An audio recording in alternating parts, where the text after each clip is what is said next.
My name is Paisley, and I grew up in a single-parent home. When I was a child, my dad passed away, so my mom raised me by herself. I never felt sad about having just one parent. Even though my mom was always busy, I admired her because she worked hard to keep the architecture firm she and my dad started running. I wanted to be like her, successful in my career. But one day, something happened that changed how I felt about her. My boyfriend, Matteo, is 3 years older than me. We met at a college party. His family is wealthy, and he got a job at a bank through his family's connections. He works as an elite banker. Since we started dating, he has been generous, giving me gifts and taking me to nice restaurants. He can be a little indecisive sometimes, but he's kind and a great guy. Recently, Matteo and I talked about getting married. I just graduated from college this spring and started working, so getting married right away is difficult. Plus, I want some time for myself, but we both think it would be nice to start a family together soon. Today, I'm meeting Matteo's parents to get to know them and talk about our plans to marry. It's my first time visiting their home. To make a good impression on his wealthy, middle-aged parents, I worked hard on my outfit, hairstyle, and makeup to look charming but natural. I want them to see me as a good match for Matteo. With these thoughts, I headed toward the front door to leave the house. "Mom, I'm heading out. I'm going to visit Matteo's house today," I said. "Oh, right. Make sure to be polite," my mom, who was working from home, said, looking up from her computer. "I know. See you later," I said, leaving the house feeling excited.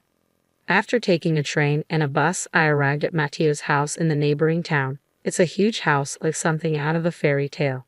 I had Matteo tell me his parents' favorite cake shop beforehand, and I bought a cake there. I rang the doorbell. "Ah, Paisley, we've been expecting you." "Welcome," Matteo greeted me with a gentle smile as I stepped inside. When I entered the living room, I realized how spacious and grand the house was. The decor was elegant and fancy, making me feel the wealth of Matteo's father, who is a bank executive. "Nice to meet you. My name is Paisley," I said, feeling a bit intimidated but still smiling and bowing my head to greet them. "Welcome, Paisley. We're pleased to meet you. Please have a seat. I'll prepare some tea, so please wait a moment," Matteo's mother said warmly. "Paisley, I'm Matteo's father. Welcome to our home. Please make yourself comfortable," said my future father-in-law. Matteo's parents were kind just as I imagined. They seemed like a perfect family in a fairy tale. We started talking over the tea and cake I had brought. His mother was a great talker, and his father was a good listener.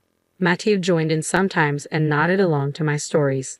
I thought this happy time would last forever, but everything changed when we talked about my family. "So, you lost your father at the age of 5, and then your mother raised you alone?" "Paisley, she must be a wonderful woman. I respect her as a fellow mother. The fact that you've become such a wonderful woman is a testament to your mother's upbringing. We need to learn from her as parents," Matteo's mother said, praising my mom and me. "Yes, my mother is indeed my role model," I replied, feeling hopeful about having a good relationship with Matteo's family. But then Matteo's mother changed her tone. "However," she said, "coming from a single-parent household and being self-employed, I'm afraid it's not quite suitable for you to become Matteo's wife." Matteo's father nodded in agreement, adding, "It's a matter of trust and stability. We're concerned about potential financial issues and the reliability of such a background." I was shocked. They had just praised me, and now they were calling me unsuitable. I didn't know what to say and instinctively turned to Matteo for support. "Mom, Dad, not this again. What does it matter, her family situation? It's a minor fact," Matteo defended me. But his parents wouldn't listen to him. "No matter the reason, we can't trust a family with only one parent. We'd be troubled if we were asked to lend money because of financial difficulties," Matteo's father said, looking more serious. "Besides, it's not common for a single mother to be able to send her daughter to college. It makes us suspicious if there was another man's support involved. We can't accept a loose woman as a family member. Our family has been bankers since my grandfather's time," Matteo's mother said. Her words hurt even more because they weren't outright insults. Matteo tried to argue back, but he couldn't convince them, and they ended up arguing among themselves. "We can accept that you're just dating her for fun, but you should consider the impossibility of marrying her. The lifestyle levels are too different between you and this girl. I think you'll end up breaking up due to differences eventually," Matteo's father concluded. Matteo couldn't argue back. He just listened to his parents quietly. Finally, he turned to me with his head bowed. I'm sorry, Paisley. I can't marry you after all, he said. What? Just because I'm from a single-parent family, do I have to give up marrying you? I asked, feeling devastated. I don't want to say this either. Please don't blame me, Matteo replied, his voice strained. You knew about my family situation for a long time, didn't you? You even met my mother. Do you also think that my family and I are unsuitable for your family? I asked, hoping he would disagree. Matteo, who usually struggled to make decisions in situations like this, said nothing. His silence was the clearest answer. He must have thought that marrying me wouldn't be a good match, just like his parents said. I felt sad. I never thought that not only his family, but even Matteo would reject me just because I come from a single-parent household. Paisley, please just go home, he finally said with a strained voice. Honestly, I didn't want to stay there a second longer either. I'm leaving. I'm sorry for the trouble, I said. No one tried to stop me. They probably felt relieved that I left. With tears streaming down my face, I retraced my steps and went straight back home. When I got home, my mother noticed my tears and asked me what happened. There was no point in lying to her. She knew where I had been and what I was doing. It felt like I was dishonoring my mother's way of life, and I really didn't want to tell her. But I told her everything. As expected, my mother was infuriated by the harsh treatment I had received. Well, so that's the kind of family they are. It seems like your boyfriend Matteo was just going along with them. Certainly, a marriage with a guy like that wouldn't last long, so I think it's better not to marry him, she said, trying to comfort me. Mom, I began, but she continued. It must have been tough. You did well, my mom said. Even after hearing the terrible things that Matteo's family said about her, my mom still worried about me and hugged me. Then she asked, which bank does Matteo's father work for? I remembered the name of the bank clearly because Matteo often bragged about it. When I told my mom, she seemed to understand. Paisley, your mom might not earn a lot, and you don't have a father in the house. It's okay to feel unlucky about that, but remember, you should never feel embarrassed or inferior, she said. After your father left, I raised you always believing this, so I will never forgive Matteo and his family, she added. Even though I had cried my eyes out on the way home, tears began to well up again.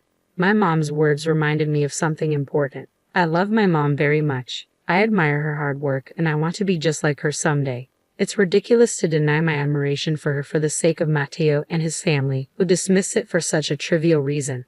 The next day, my mom said to me, I checked, and as I thought, our company does have dealings with Matteo's father's bank. I don't want to deal with a bank where the father of a man who dumped my daughter so harshly works, so I'm going to cancel the contract. I'll explain the whole situation. I don't know what will happen, but if they say trust is important, let's make sure they understand that they no longer have my trust. Mom called the bank right when it opened, bypassed the loan officer, and asked for the branch manager. Branch manager, she began. We're terminating our dealings with you.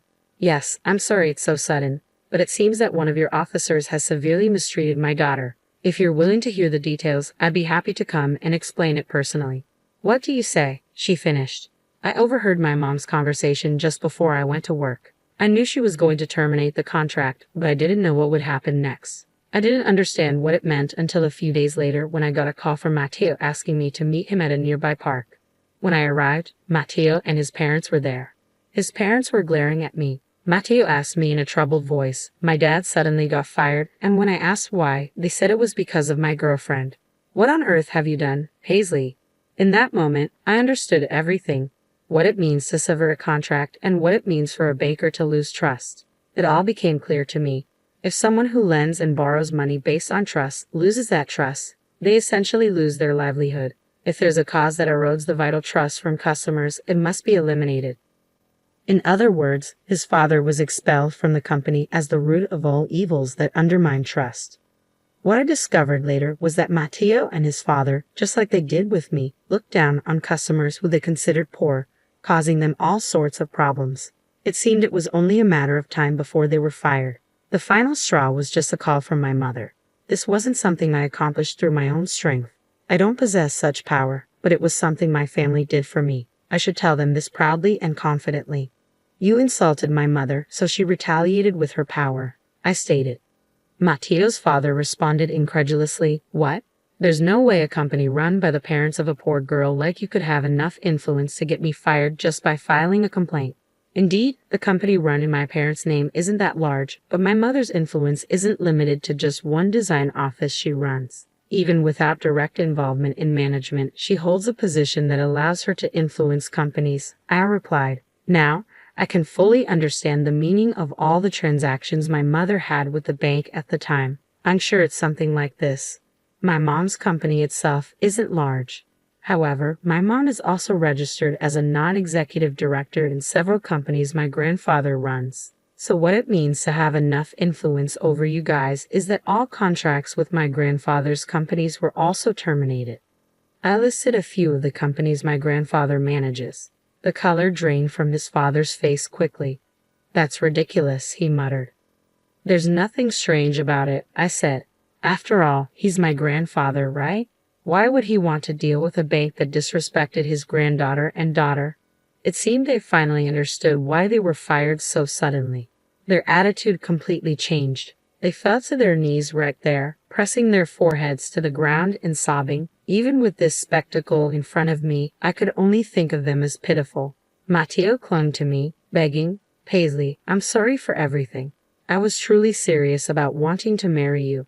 I just thought you should go home for a while because my parents were being difficult.